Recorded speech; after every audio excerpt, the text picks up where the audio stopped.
पिछले कुछ सालों से हम देख रहे हैं कि चाइना अपनी डेट पॉलिसी का यूज करते हुए बहुत सारे देशों को अपने डेट जाल में फंसा चुका है। आइए जानेंगे इस वीडियो में ये डेट ट्रैप पॉलिसी होती क्या है और चाइना इसका कैसे गलत इस्तेमाल करता है। मेरा नाम है प्रकाश केसरवानी। स्वागत करता हूँ आपका हमारे यूट्यूब चैनल स्टडी रूप में। अगर आपने अभी तक हमारे चैनल को सब्सक्राइब नहीं किया है तो उसे सब्सक्राइब कर लें और बेल आइकन को दबा लें। डेली करंट अफेयर्स क्वेश्चंस के लिए और लेटेस्ट अपडेट के लिए हमारे टेलीग्राम चैनल और फेसबुक पेज को ज्वाइन करें। तो देखते हैं सबसे पहले डेट ट्रैप डिप्लोमेसी होती क्या है।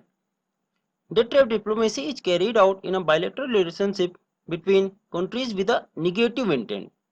The creditor country intentionally extend excessive credit to the debtor country, thereby including the debtor into debt trap।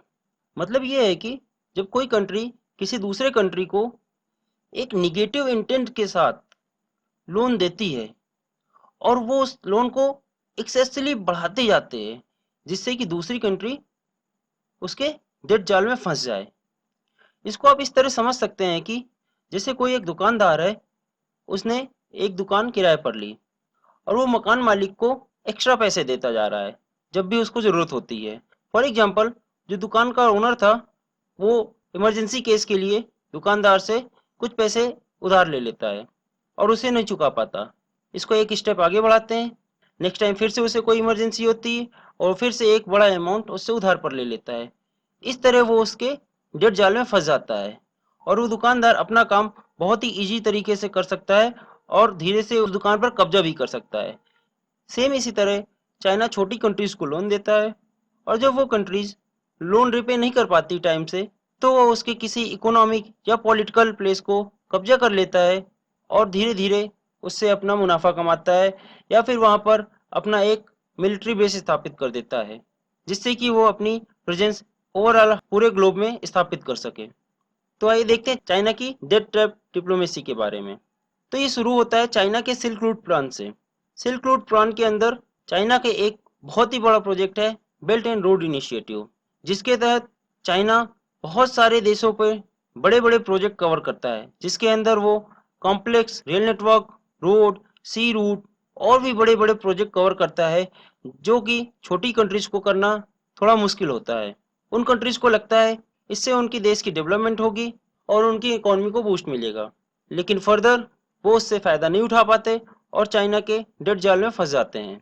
China की अगर पूरी दुनिया पर बात करें तो 1.5 ट्रिलियन डॉलर से भी ज्यादा लोन है ओवर 150 कंट्रीज। मतलब पूरे दुनिया में चाइना ने 150 कंट्रीज से भी ज्यादा देशों को लोन दे चुका है और उसमें बहुत सारी छोटी छोटी कंट्रीज हैं जो कि उस लोन को रिपे नहीं कर पा रही हैं। अगर इन सभी लोन्स को सम किया जाए तो ये वर्ल्ड बैंक, आईएमएफ और ओईसीडी जैसे गवर्नमेंट ऑर्गेनाइजेशंस जो हैं उन सब के टोटल लोन से भी ज़्यादा लोन निकलता है। इनमें से बहुत सारी ऐसी भी कंट्रीज हैं जो अपनी जीडीपी की 20% वैल्यू से भी ज़्यादा डेब्ट पर आ चुकी हैं, जैसे कि Djibouti, Kenya, Maldives, Republic of Congo, Kyrgyzstan, Cambodia, Niger, Laos, Zambia and so many countries are in a डेब्ट at least more than 20% of their nominal GDPs. ये देखिए ये एक चाइना का प्रोजेक्ट है under the Belt and Road Initiative. ये Poland का एक रेल प्रोजेक्ट है जिसमें कि पोलैंड अपने फूड एंड कार्गो सप्लाई जो कि एक्सपोर्ट करना चाहता है उसके लिए चाइना की मदद से अपना रेल नेटवर्क डेवलप करवा रहा है। तो इस तरह चाइना बहुत सारी कंट्रीज पे बड़े बड़े प्रोजेक्ट को कवर करता है। आइए बात करते हैं एक रिसेंट डेवलपमेंट की। अभी एक हफ्ते पहले की न्यूज है, Laos debt trap to China. Laos China के डेट ट्रैप में फंस चुका है। एक्चुअली ये मुद्दा ये था कि लाओस एक बहुत बड़ा ड्रीम प्रोजेक्ट कर रहा था जो था बैटरी ऑफ साउथ एशिया। मतलब वो इतना बड़ा पावर प्रोजेक्ट क्रिएट करना चाहता था जिससे कि वो पूरे साउथ एशिया को इलेक्ट्रिसिटी प्रोवाइड कर सके।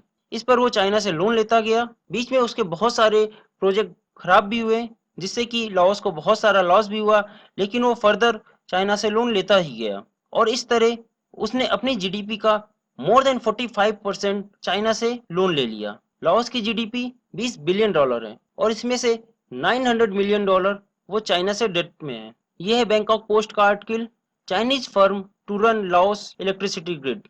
Laos is set to get majority control of its electricity grid to a Chinese company as it struggled to stave off a potential debt default, people with direct knowledge of agreement said। चूंकि Laos China के loan को repay नहीं कर पाया, China ने Laos की पूरी power grid को अपने कब्जे पर ले लिया और अब लाओस की पूरी पावर ग्रिड चाइना के द्वारा चलाई जाएगी। जहां लाओस का प्रोजेक्ट का वो पूरे साउथ ईस्ट एशिया का इलेक्ट्रिसिटी हब बनना चाहता था, वहीं आज लाओस की ये हालत हो गई है कि अब लाओस की पावर ग्रिड चाइना के अंडर पर आ गई है। ये किसी कंट्री के लिए बहुत बड़ी बात होती है कि उसका एक पावर ग्रिड किसी दूसरे देश के अंडर आ जाए। ये केस पहली बार नहीं हुआ है, इससे पहले भी चाइना अपनी डेट ट्रैप पॉलिसी का यूज करते हुए बहुत सारे देशों में कब्जा कर चुका है।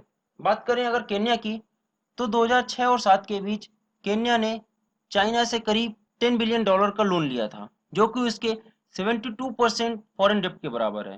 केन्या ने इस फंड का यूज किया अपने हाईवेज रेलवेज को बनाने के लिए, और जब 2018 में केन्या अपने लोन को वापस नहीं कर पाया तो चाइना ने उसके एक बहुत बड़े पोर्ट मोम्बासा को अपने कब्जे में ले लिया, जिससे कि केन्या को बहुत बड़ा नुकसान उठाना पड़ा। और बात करें जिबूती की, जी ये जिबूती है, इसमें डी साइलेंट होता है। जिबूती ने भी केन्या की जैसे ही चाइना से बहुत बड़ा लोन लिया था, जो कि उसकी जीडीपी का 80% वैल्यू के बराबर है। आप देख सकते हैं जिबूती हॉर्न ऑफ अफ्रीका के पास एक छोटी सी कंट्री है। जो आप रेड कलर का देख रहे हैं ये जिबूती है। इसको अगर जूम करें तो ये जो ग्रीन पोर्शन आप देख रहे हैं ये जिबूती है। यहाँ पर चाइना ने अपना मिलिट्री बेस स्थापित कर लिया, क्योंकि जिबूती चाइना को लोन रिपे नहीं कर पाया और ये चाइना का पहला ओवरसीज मिलिट्री बेस था। वहीं बात करें अगर श्रीलंका की, तो 2 साल पहले श्रीलंका भी जब अपने डेट को वापस करने में असफल रहा, तो श्रीलंका का हम्बनटोटा पोर्ट चाइना ने 99 सालों के लिए अपने कब्जे पे ले लिया। यही नहीं, पाकिस्तान की अगर बात करें तो ग्वादर पोर्ट का कंस्ट्रक्शन पूरा चाइना कर रहा है और इन फ्यूचर यही हालत पाकिस्तान की भी हो सकती है। आजकल हम देख रहे हैं नेपाल में भी चाइना का इन्वेस्टमेंट बहुत ज़्यादा बढ़ रहा है, और अगर इसी तरह से नेपाल चाइना के डेट ट्रैप में फंसता गया तो हो सकता है 2024 या 25 तक नेपाल भी चाइना के डेट ट्रैप पॉलिसी का शिकार हो सकता है।